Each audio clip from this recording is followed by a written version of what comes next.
जब भारत और पाकिस्तान का मैच होता है तो सभी लोग सभी कामों को छोड़कर बस उस मैच पर अपनी आंखें टिका देते हैं। इसी प्रकार से वह विक्रांत जो कि अपने घर में टीवी देख रहा है, वह उस मैच में ऐसे खोया हुआ है कि वह अब उस मैच से अब देखते हुए आवाज़ लगाता है और कहता है कि आज मेरे लिए ये बनाओ, आज मेरे लिए वह बनाओ। यानी कि वो अलग अलग तरह की डिमांड कर रहा है और वह उसी समय जब उसकी डिमांड पूरी होती रही है, वह उस समय शराब का सेवन भी कर रहा होता है, जो कि शायद उसको नहीं करना चाहिए था। वह उस शराब के नशे में अब तो वह इतना टुल हो जाता है कि वह नाचने लगता है और उसके नाच को देख रही होती है राखी जो कि उसकी बहू की बड़ी बहन होती है। वह राखी यहाँ उस घर में उसकी जो छोटी बहन दीक्षा है उसके बच्चे की देखभाल कर रही होती है। दरअसल यहाँ जो दीक्षा और दीक्षा का जो हस्बैंड है यानी कि जो विशु है, विशु गए हुए हैं एक शादी में। अब तो यहाँ पर उनकी जो बड़ी बहन जो राखी है वह अपने जो उस भतीजे की देखभाल करने के लिए उस घर में मौजूद है। इस घर में दो ही शख्स होते हैं, जैसे कि वह विक्रांत है और वह राखी है। अब तो जिस प्रकार से उस विक्रांत को नशा हो गया है, अब तो वह उस नशे के प्रभाव में उस राखी के कमरे में पहुंच जाते हैं, जहां पर वह नन्हा सा बच्चा तो खेल ही रहा था। यहाँ पर वह जो राखी वह उस बिस्तर पर लेटी हुई है। अब जैसे ही विक्रांत उस कमरे में आया है, वह उस राखी से कुछ अलग ही डिमांड कर बैठा है। दरअसल वह राखी से कह रहा है कि उसको उससे संबंध बनाने हैं। अब राखी उससे एक बार तो मना करती है कि नहीं, उसको ऐसा नहीं करना चाहिए, लेकिन हालात को देखते हुए जो राखी होती है वह भी काफ़ी समय से इस प्रकार का शारीरिक सुख नहीं ले पाई थी। वह भी अब उस आदमी विक्रांत के सीने से चिपक जाती है और फिर तो उन दोनों के बीच में वह होता है जो कि वहाँ पर नहीं होने चाहिए था और उसके फलस्वरूप उन दोनों के बीच में एक ऐसा संबंध बन जाता है, यानी कि वो दोनों ही हैरान भी हैं और खुश भी हैं। दोस्तों, आखिर उनके बीच में ऐसा क्या हुआ, जानने के लिए आप बने रहिए मेरे साथ इस वीडियो में अंत तक। और यदि आपने अभी तक हमारे चैनल को सब्सक्राइब नहीं किया है तो आपसे विनती है कि आप थोड़ा सा कष्ट पाकर हमको लाइक भी कर दें और हमारे चैनल को सब्सक्राइब भी कर दें। नमस्कार, आदाब, सत श्री अकाल दोस्तों, स्वागत है आपका हमारे यूट्यूब चैनल किस्से क्राइम के। और दोस्तों, आपसे वही प्यार भरी गुजारिश, आगे बढ़ने से पहले हमारे चैनल को सब्सक्राइब कर दें। दोस्तों, हम फेसबुक पर भी हैं और हमको फेसबुक पर फॉलो करना बिल्कुल ना भूलें। दोस्तों, आज का बेहद ही हैरान करने वाला मामला सामने आया है महाराष्ट्र के पालघर जिले से। दरअसल पालघर में रहने वाला वह जो विक्रांत नाम का जो शख्स है, जो कि एक बड़ी कंपनी में नौकरी किया करता था, वह अब उस नौकरी को इस्तीफा देता है। दरअसल उसका इस्तीफा देने का कारण कुछ और होता है। जो विक्रांत होता है, विक्रांत की जो पत्नी कविता है, उनकी गंभीर बीमारी के कारण मौत हो जाती है। जैसे उनकी मौत हुई है, अब तो पूरे घर में यानी कि सन्नाटा पसरा हुआ है और बहुत ही कंडीशन में वह जो विक्रांत है वह और उसका पूरा परिवार दुखी है और दुखी होने की अवस्था में वो लोग ऐसे बैठे हैं जैसे कि उनके शरीरों में जान ही ना हो। अब तो वह जो विक्रांत है वह उस अपनी कंपनी से इस्तीफा दे देता है और वह अपने घर आ जाता है और अपना पूरा दिमाग अपने घर में जो खेती बाड़ी है उसमें लगाने लगता है। दरअसल जो विक्रांत है, विक्रांत के पास अच्छी खासी जमींदारी होती है। जमींदारी मानो कि 200 एकड़ की भूमि उसकी अपनी होती है और विक्रांत उसी जमींदारी से अपने परिवार के लिए अच्छी खासी जमा पूंजी जुटा लेते हैं और उसी से उनका खाना खर्चा चल रहा होता है। यानी कि इतनी बड़ी जिम्मेदारी में बहुत सारे लोगों का भी पेट भरता है और वह अपना भी पेट भरा करता है। जिस प्रकार से उसका जीवन चल रहा है, अब तो वह इतनी बड़ी जिम्मेदारी को संभालने के लिए बस अपना दिमाग लगाए रहता है। यहाँ पर वह बार बार सोचता है कि यार उसकी पत्नी तो उसके बीच में नहीं रही है, शायद उसको शादी कर लेनी चाहिए, लेकिन नहीं, वह शादी नहीं कर पाता है क्योंकि उसको उसके मुताबिक कोई भी महिला नहीं मिल पा रही है। अपने घर में मौजूद वह जो लड़का विशु है, जो उनका एकमात्र बेटा है, उस विशु की वो बहुत अच्छी देखभाल कर रहे होते हैं। और विशु अभी जो MBA कर चुका है वह जगह जगह इंटरव्यू दे रहा होता है और उसका एक इंटरव्यू पास हो जाता है। दरअसल जो विशु है एक कंपनी में मैनेजर की पोस्ट पर तैनात हो जाता है और उसको अच्छी खासी सैलरी भी मिलती है। नया लड़का विशु के लिए अब तो रिश्तों की भरमार जुट गई थी।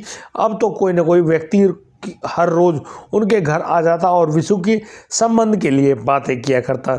लेकिन यहाँ पर अब तो वह जो उसका पिता विक्रांत है।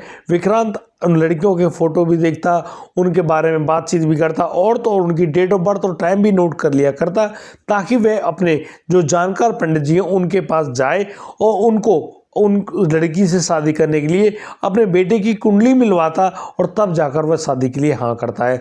दरअसल अब तो विक्रांत के पास एक ऐसा रिश्ता आता है, उस रिश्ते को सुनकर सोचकर समझकर शायद विक्रांत भी हाँ कर देता। दरअसल दीक्षा, जो कि दिखने में बहुत ही सुंदर, उसका हट्टा कट्टा शरीर, यानी कि बहुत ही बढ़िया और सुंदर दिखने वाली वह लड़की, ऊपर से पढ़ी लिखी, यानी कि अब तो सोने पे सुहागा वाली बात, यानी कि वह जो व्यक्ति है विक्रांत उस दीक्षा को अपने बेटे विशु के लिए पसंद कर लेता है और अब तो उनकी शादी की तैयारी में जुट जाता है। दोस्तों, यहाँ विक्रांत को मालूम चलता है कि इस जो ये लड़की दीक्षा है, यह उस शादी में दहेज तो कुछ खास नहीं दे पाएंगे, क्योंकि उनके उस घर में दीक्षा की बड़ी बहन भी रहती है जो कि एक विधवा है। उसके पति की पहले ही मौत हो चुकी है और जब से वह विधवा बनी है अपनी माँ के घर पर ही मौजूद रहती है।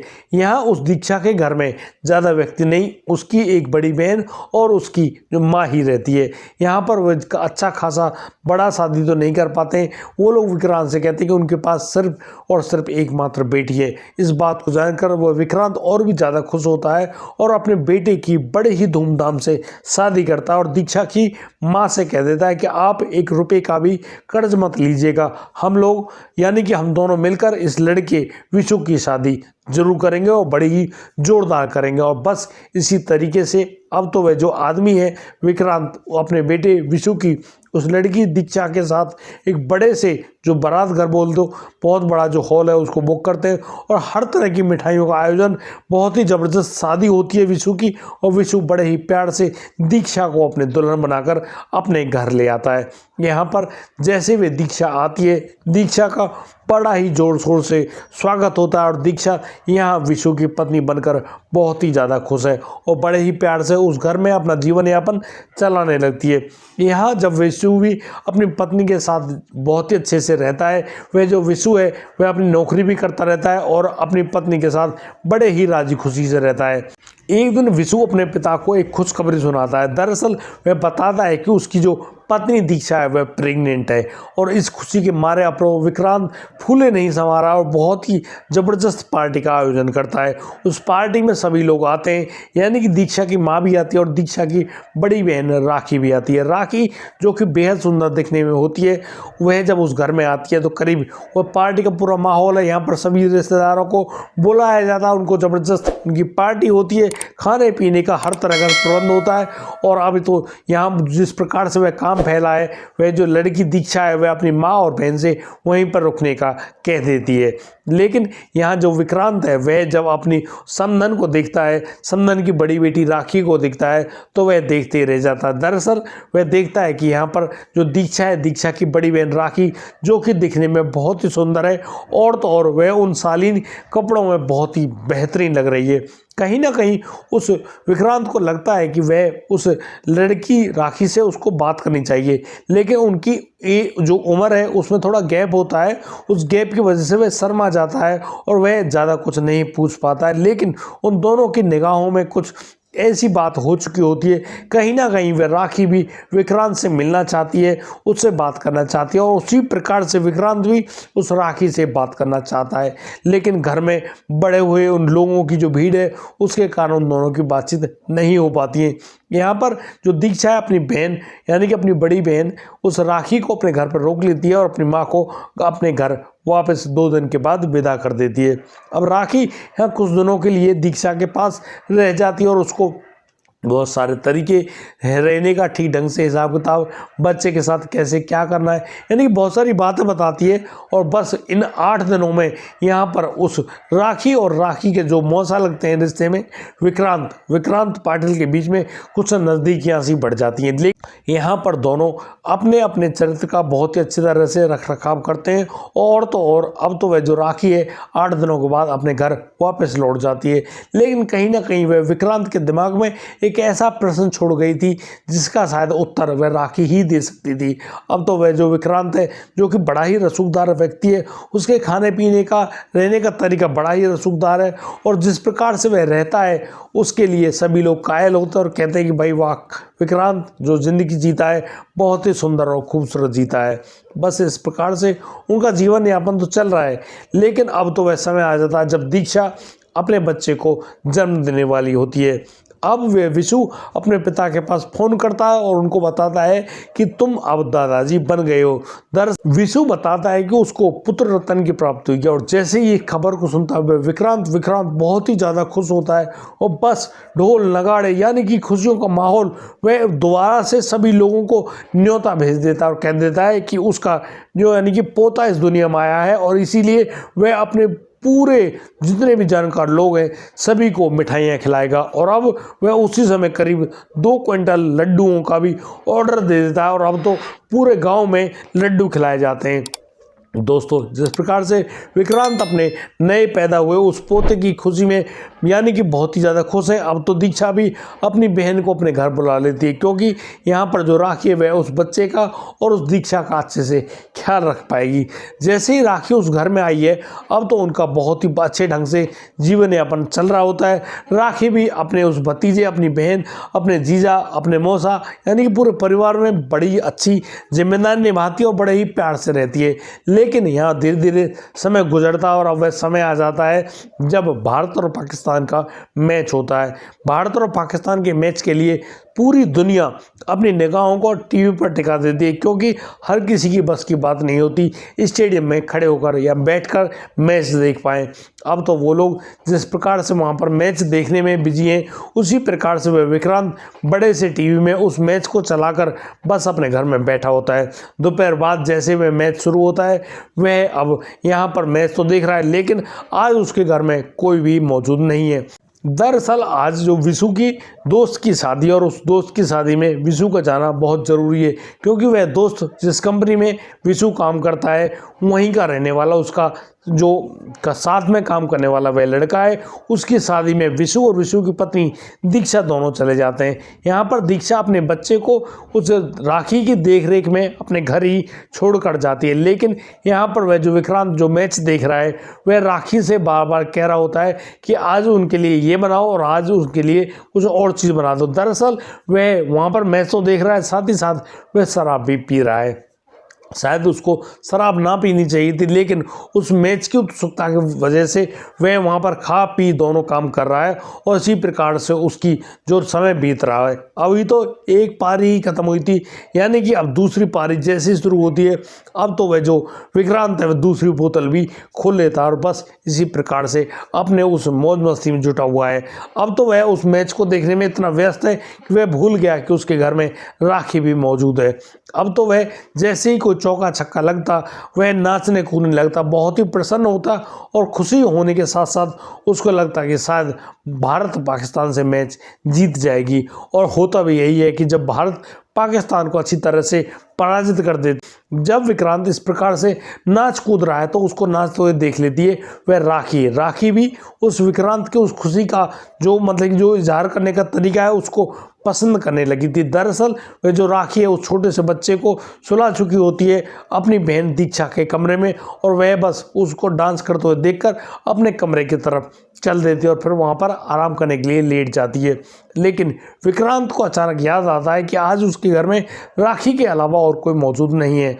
अब तो वह जो आदमी है यानी कि विक्रांत उस राखी के कमरे में जाता है और राखी से कहता है कि आज उसको उसके साथ संबंध बनाने हैं। राखी एक बार तो मना कर देती कि मौसा जी आप ऐसा क्या बात कह रहे हैं, लेकिन कहीं ना कहीं उसके दिमाग में जो उसके मौसा के प्रति जो प्यार था यानी विक्रांत के प्रति जो प्यार था उस प्यार को शायद हवा लग गई थी, और अब वह अपने मौसा से मना नहीं कर पाती, और बस विक्रांत भागकर जाकर उस राखी को अपने सीने से लगा लेता है।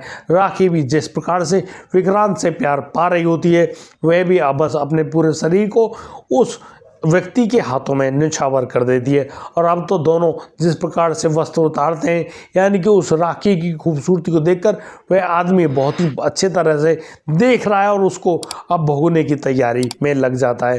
दोनों के बीच में बड़ा ही ज़बरदस्त शारीरिक संबंध बनता है, यानी कि वह विक्रांत जो कि काफ़ी समय से रुका हुआ बैठा था, वहीं वह जो राखी है जिसकी शादी हुए काफ़ी टाइम हो चुका है, वह जो राखी को भी काफ़ी लंबा समय गुजर गया है, उसने भी शारीरिक सुख का आनंद नहीं लिया है। अब दोनों के बीच में बस उनकी जो शर्म की जो दीवार है वह टूट जाती है और दोनों बड़े ही ज़बरदस्त तरीके से शारीरिक संबंध बनाते हैं।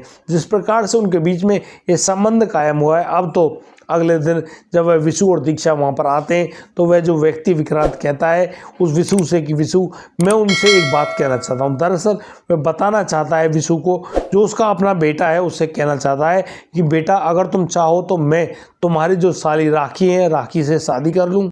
विक्रांत अपने बेटे विशु से कहता है कि वह अब जो तुम्हारी साली यानी कि राखी है, राखी से शादी करना चाहता है।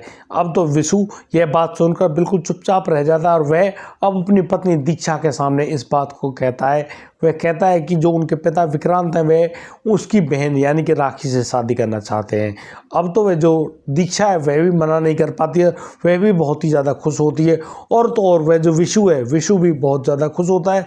दरअसल उसकी अपनी ही साली उसके घर में उसकी माँ बनकर आना चाहती है। अब तो वह जो विक्रांत है हर प्रकार की कंडीशन को बता देता है अपने बेटे विशु को और उससे कहता है कि बेटा, अब तो मैं तुम्हारी जो साली यानी कि राखी से ही शादी करूंगा।